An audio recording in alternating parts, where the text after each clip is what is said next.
ഇവിടെ ശല്യം ഉണ്ടാക്കുക, ബഹളം ഉണ്ടാക്കുക, നമ്മളെ തമ്മിൽ സംസാരിക്കാൻ അനുവദിക്കാതിരിക്കുക, വിഷയം ചർച്ച ചെയ്യാൻ അനുവദിക്കാതിരിക്കുക, ഇതാണ് അവരുടെ ലക്ഷ്യം. അതിനു വേണ്ടിയിട്ടാണ് ഇവിടെ ചളിയിൽ ചവിട്ടി തെറിച്ചുകൊണ്ടിരിക്കുന്നത്. നമ്മൾ ആരും മിണ്ടാൻ പാടില്ല. കാരണം ശബരിമല സ്വർണ്ണപ്പാളി വിഷയത്തിൽ CPM അഭിമുഖീകരിക്കുന്ന ഏറ്റവും വലിയ പ്രതിസന്ധി ഇരുന്ന് അവർക്ക് ഏറ്റവും നല്ലത് ഒളിച്ചോടുകയാണ്. വളരെ കൃത്യമായിട്ടുള്ള ഷാർപ്പായിട്ടൊരു ചോദ്യം വന്നപ്പോൾ അതിന് മറുപടി ഇല്ലാതെ കിടന്നിട്ട് ഉരുളുകയാണ്. ഇവിടെ പത്മകുമാർ എന്ന് പറയുന്ന അവരുടെ പാർട്ടിയുടെ ജില്ലാ കമ്മിറ്റി അംഗം ജയിലിൽ കിടക്കുകയാണ്. വാസു എന്ന് പറയുന്ന CPM നേതാവ് ജയിലിൽ കിടക്കുകയാണ്.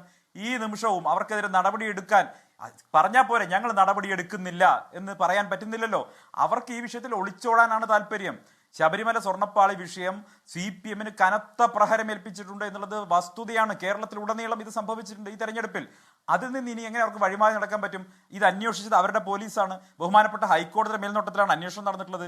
ഇത് ഏതെങ്കിലും തരത്തിൽ ഒരു തെറ്റായിട്ട് ഇവരുടെ നേതാക്കന്മാരെ പ്രതി ചേർത്തു എന്ന് അവകാശപ്പെടാൻ പോലും സാധിക്കാത്ത തരത്തിലുള്ള അന്വേഷണം. ഇനി എങ്ങനെ ഈ അന്വേഷണത്തിൽ തെറ്റ് സംഭവിച്ചു എന്ന് പറയാൻ പറ്റുമോ? കാരണം ഭരിക്കുന്ന ആഭ്യന്തരമന്ത്രി ആരാ? അന്വേഷണം നടന്ന ഹൈക്കോടതിയുടെ മേൽനോട്ടത്തിലല്ലേ? പ്രതിപക്ഷത്തിന് ഏതെങ്കിലും തരത്തിൽ റോൾ ഇക്കാര്യത്തിലുണ്ടോ? ഇല്ല. പൂർണ്ണമായിട്ട് ഇവരുടെ തെറ്റ്.